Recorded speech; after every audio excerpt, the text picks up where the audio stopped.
Assalamualaikum dan salam sejahtera. Saya Captain Rais. Jom guys, join program Lemak to Lean. Program viral yang akan guide anda untuk kurus dan buang lemak-lemak korang hanya dari rumah. Tanpa perlu pergi ke gym, tanpa alat senaman, tanpa sebarang produk dan ubat kurus. Dengan kos yang paling murah dan kesan yang super pantas. Dengan menggunakan metod Lemak to Lean yang sangat-sangat efektif. Metod yang kita gunakan sesuai untuk sama ada lelaki ataupun perempuan dan untuk semua peringkat umur dan sama sekali tidak akan mengganggu apa jua rutin dan pekerjaan korang. Lebih 5,000 orang dah pernah join program Lemak to Lean dan korang lihat sendiri hasil dia, kesan seawal 7 hari saja guys. Untuk bulan September kita hanya ada 2 batch sahaja. Korang dah boleh transform badan korang untuk kurus dan dapatkan bentuk badan idaman korang sebelum tahun baru 2022. Masa terhad, slot terhad, jadi jangan terlepas. Tunggu apa lagi guys? Klik link dekat bawah sekarang untuk daftar program Lemak to Lean.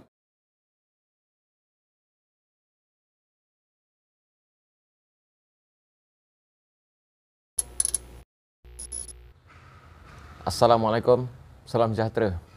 Apa hal korang? Ya, masih lagi bersama dengan YouTuber kegemaran anda, Rais Hamid. Apa hal korang? Check it out now.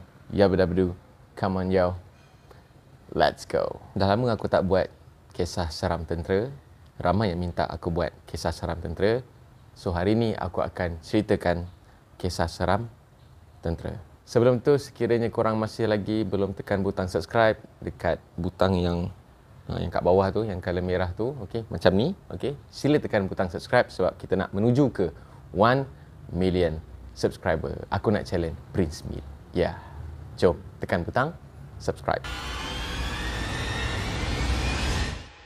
Kisah yang pertama ni dia terjadi pada seorang pegawai masa dia pernah ditugaskan untuk satu operasi yang dipanggil Ops Pagar, iaitu operasi keselamatan yang dijalankan dekat sempadan negara. Nak bagi lagi spesifik, dia sempadan Malaysia Thailand lah. Pada satu hari tu pegawai ni, okey, dia daripada Regimen Askar Melayu Diraja, dia bersama dengan pasukan dia telah ditugaskan selama 2 bulan, okey, dekat Ops Pagar tu, di mana Ops Pagar ni dia ada menempatkan ada beberapa pos, okey, kawalan sempadan yang diletakkan betul-betul dekat sempadan Malaysia Thailand, betul-betul dekat pagar sempadan tu lah. Pegawai ni ditempatkan dekat satu pos ni, okey, pos dia adalah pos nombor 11, okey, aku tak sure berapa banyak pos yang ada. Pos ni dia pos nombor 11 lah. Pos ni diorang letakkan dekat dalam hutan, dekat kawalan sempadan Malaysia Thailand tu, okey, pagar dekat dalam hutan. Diorang punya setup untuk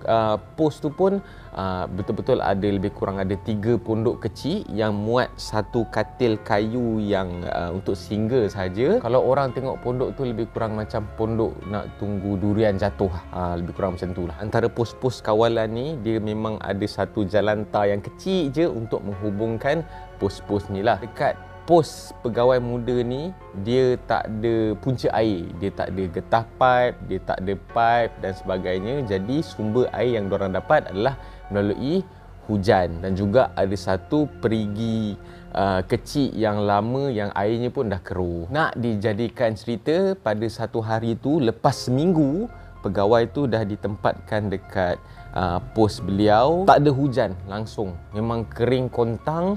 Jadi memang tak ada sumber air lah untuk diorang nak minum, untuk diorang nak mandi, untuk diorang nak solat dan sebagainya. Pegawai ni pun mengarahkan dia punya anggota-anggota dia suruh pergi cari punca air lah. So cerita dia cari, jumpalah ada satu macam tali air kecil lah, macam sungai kecil lah yang ada air mengalir. Kira alhamdulillah lah, boleh lah kan. Lepas tu pegawai ni arahkan dia punya anggota dia supaya membina satu macam empangan kecil dan satu takungan kecil lah untuk nak simpan air lah. Dan bolehlah dapat buatlah satu takungan kecil yang sedalam 2 meter tu, kira cukup lah untuk nak mandi, untuk nak minum, untuk nak membersihkan diri dan sebagainya lah. Ada pada satu malam tu, okey, di mana pegawai ni dia nak pergi cek dekat empangan tu lah. Dia nak pergi cek dekat empangan tu. Tiba-tiba dia pun jalan pergi masuk. Dia jauh sikit lah daripada dia punya pos tu kan. So dia masuk, and then tiba-tiba dia terpijak macam ada satu benda yang lembik tau. Bila dia suluh dekat kaki dia, rupa-rupanya dia ada terpijak bangkai katak. Bangkai katak tu pula seolah-olah telah digigit, macam ada bekas gigitan lah. Jadi pegawai muda ni pun assume lah mungkin ada binatang ke, ada binatang buas ke binatang liar, kita pun tak tahulah.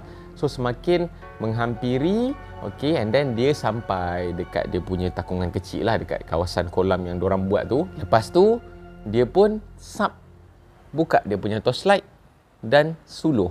Apa yang dia nampak? Dia nampak ada satu benda tengah bertenggek dekat dia punya kolam tu, dengan rambut yang panjang, dengan muka yang buruk, tengah seakan-akan mengunyah katak dengan mulut yang berdarah-darah. Mungkin dalam keadaan beliau tidak bersedia, dia nampak tu, and then dia pun terus larilah sebab dia pun pergi check kolam tu sorang-sorang masa tu. Lepas 1 ke 2 hari lepas tu, dia pun buat satu planning lah. Dia nak pergi dengan ada beberapa anggota dia, ada seorang ni macam ustaz-ustaz sikit lah. So dia pergi balik dekat tempat tu, dan lagi sekali memang benda tu ada, serius, memang benda tu ada, masih bertenggek, masih mengunyah katak tu. Okey, kemudian anggota dia yang macam alim-alim sikit tu, yang macam ustaz tu pun bacalah surah-surah, baca ayat-ayat yang sepatutnya lah. Benda tu pun berlalu, dia belah, dia terbang sambil mengilai-ngilai lah. Kau ajar betul, belah, lepas tu dia gelap-gelap lah, mengilai-ngilai. Pegawai ni pun pergilah check balik dengan dia punya OC lah, dengan dia punya officer in charge dia kan. So bila officer in charge dia pergi datang dekat kawasan tu, rupa-rupanya takungan empangan air yang dia buat tu, okey, dekat tempat orang kata dah kacau tempat benda tu lah. Sebab dalam hutan kan, kita pun tak tahu siapa yang tinggal kat dalam hutan tu. So dia dah kacau tempat benda tu, tak tahulah tinggal ke, buat kerja ke. Jadi lepas diorang pindahkan tempat tu, and then diorang adalah buat pagarkan lah benda tu semua. So benda tu tidak lagi datang dan mengacau diorang. Alhamdulillah.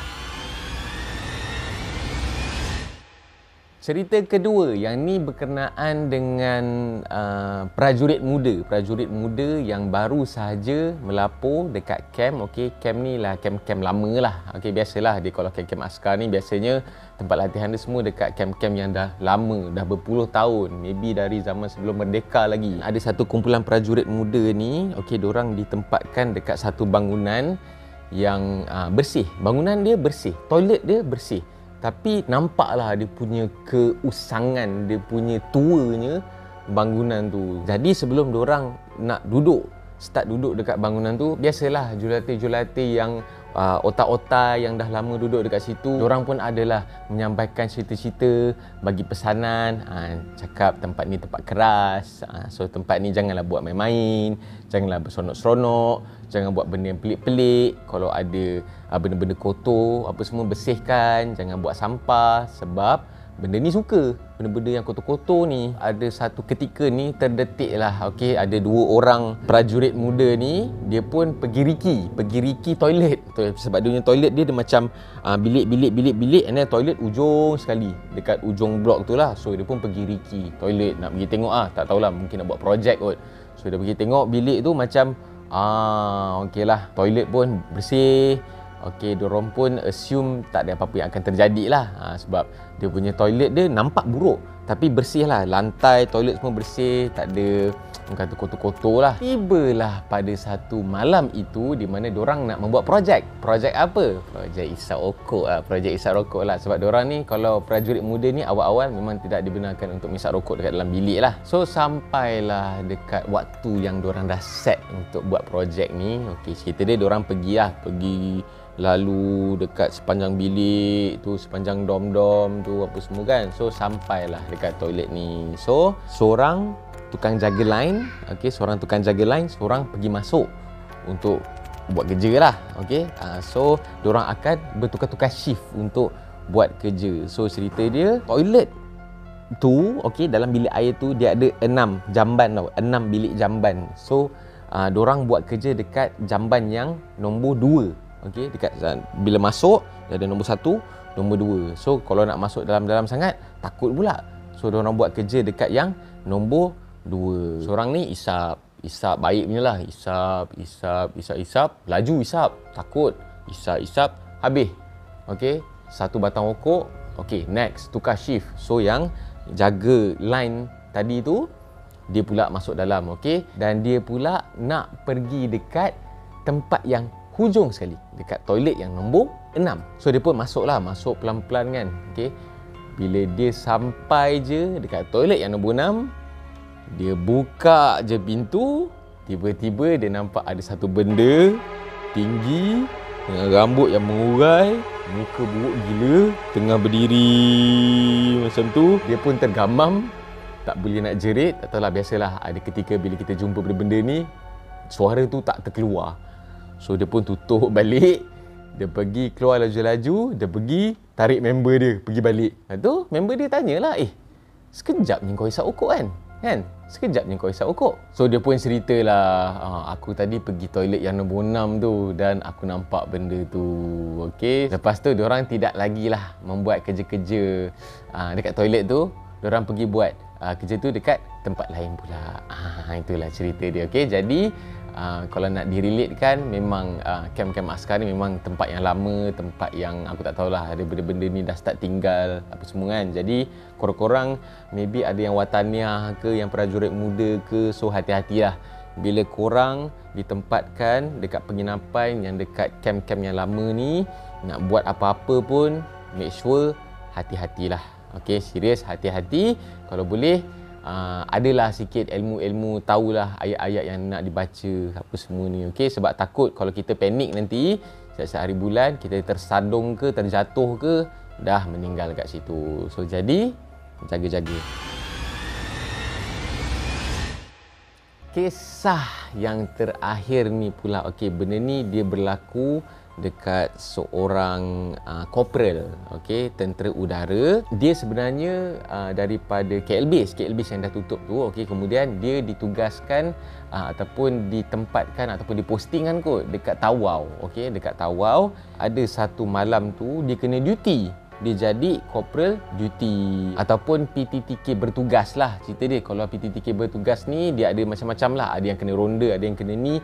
So corporal ni dia kena bertugas dekat ops room untuk update, dapat panggilan. Kadang-kadang ada anggota accident ke, kadang-kadang ada orang nak report ke, nak bagi laporan kata pagar dah dikunci ke. So dia yang akan jawab, dia akan tulis dekat diary of event lah untuk nak update supaya nanti buku tu dia boleh bagi dekat pegawai yang bertugas. Pegawai bertugas boleh baca and then akan bawa ke morning brief pada keesokan harinya. Jadi corporal ni dia adalah kali pertama dia bertugas pada hari itulah. Siang okey, dan malam okey, and then bila malam dekat-dekat nak pukul 10 macam tu, di mana biasanya kalau dalam pukul 10 ni biasalah orang baru lepas parade, baru lepas tukar shift dekat balai pengawal, okey, kunci-kunci store-store semua dipulangkan. Jadi pada pukul 10 tu sibuk sikit lah dia punya phone tu, orang dok call, okey ni dah hantar dah, okey ni dah siap, okey ni dah tukar, ni dah ni. So dia pun tulis settle lah. Dekat-dekat nak pukul 11 tu akan habis orang kata waktu yang sibuk tu lah untuk nak dia jawab call tu kan. And then lepas tu bila membawa, okey, hari semakin lewat, jam pun dah tunjuk pukul 12. Okey, bila tepat je pukul 12:01 minit, 12:02 minit, tiba-tiba phone dia bunyi. Phone ops room tu bunyi lah. So dia pun pelik lah, macam pukul 12 siapa lagi nak call kan? Sepatutnya dah tak ada apa dah. Kalau nak ikutkan briefing daripada anggota yang pernah bertugas sebelum tu, diorang cakap pukul 12 aktiviti dah tak ada dah. Sepatutnya just diorang standby ikut kod-kod ada emergency lah kan. So mula-mula ringing tu dia tak jawab. Ringing lagi, berbunyi lagi phone, dia tak jawab lagi. Kali ketiga bunyi lagi, dia tak jawab lagi. Dia mula rasa macam risau lah, kok ada emergency ke, ada kemalangan ke apa kan. So kali keempat tu berbunyi phone tu, dia pun jawab. Tapi yang peliknya masa dia jawab tu tak ada sesiapa yang bercakap. Dia hanya dengar bunyi macam angin je, bunyi macam tu je. So dia pun macam mak apa hal ni kan. So dia pun letak phone, and then phone berbunyi lagi, banyak kali, bunyi, and then dia pun macam tak sedar hati, dia pun tak nak layan lah. Okay? Dekat phone yang phone rumah tu kan ada volume ringing tu, so dia pun rendahkan dia punya volume lah sebab tak nak ganggu ada anggota lain sekali yang dekat dalam ops room tu. Pukul 3 tu diorang dapat break sekejap dalam masa 1 jam lah, so diorang boleh balik bilik, diorang boleh mandi dan sebagainya, maybe nak makan ke, nak lelap sekejap ke, so dia pun balik bilik lah, balik bilik dekat tawau tu lah.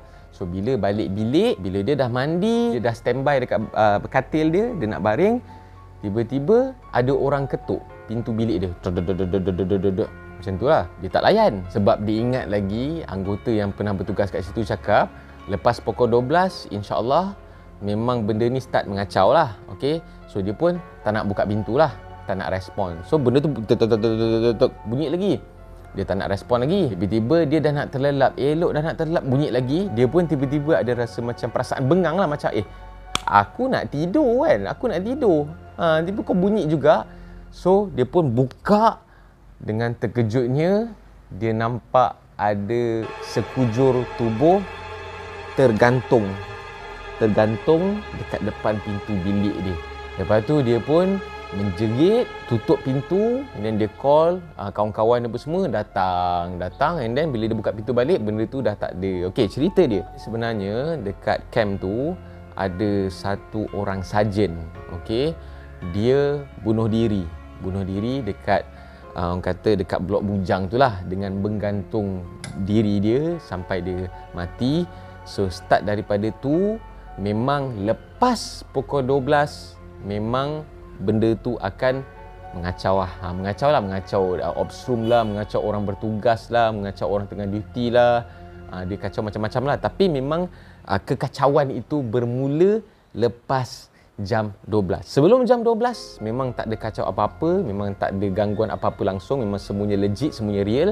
Cuma lepas pukul 12 memang akan ada gangguan. So cerita dia, history dia di sebalik gangguan itu adalah yang aku cerita tadi itulah, ada seorang sarjan tu ditemui mati akibat dia gantung diri dia lah. So itu sahaja cerita seram yang korang tunggu-tunggu, yang korang request aku buat banyak kali. Aku dah tak nak cerita dah pasal hantu ni sebab ada orang pesan dekat aku, disebabkan aku banyak sangat buat cerita hantu ni sampai rumah aku pun benda tu pun dah start mengacau-ngacau dan dah pernah memunculkan diri dah pun. Aku dah pernah buat video kan, ada benda dah nampak dekat aku punya IG live kan. Okey, tapi tak apalah, benda tu okey, kita tak boleh takut lah. Kita kena takut dengan Allah, kita kena yakin dengan Allah, dan dia pun adalah makhluk Allah juga. Okey, so jangan lupa untuk share video ni kalau korang rasa benda ni menarik untuk di-sharekan kepada orang lain, dan jangan lupa untuk komen dekat bawah. Sila komen bagi tahu menarik tak cerita ni. Okey, jangan tengok seorang-seorang lah. Okey, insya-Allah benda ni macam seram kan. Aku rasa ni yang cerita macam agak hardcore sikit lah yang aku cerita dekat korang. Okey, dan jangan lupa untuk tekan butang like, jangan lupa tekan butang subscribe, dan jangan lupa untuk tekan butang loceng untuk notification video-video daripada channel YouTube Rais Hamid selepas ini. InsyaAllah kita berjumpa lagi dalam next video. Jaga keselamatan, jaga diri, jaga kesihatan. Okey, sentiasa bersenam untuk memastikan badan kita sentiasa sihat. InsyaAllah bersihkan hati anda yang busuk. Jangan jadi hater sangat. Assalamualaikum. See you guys.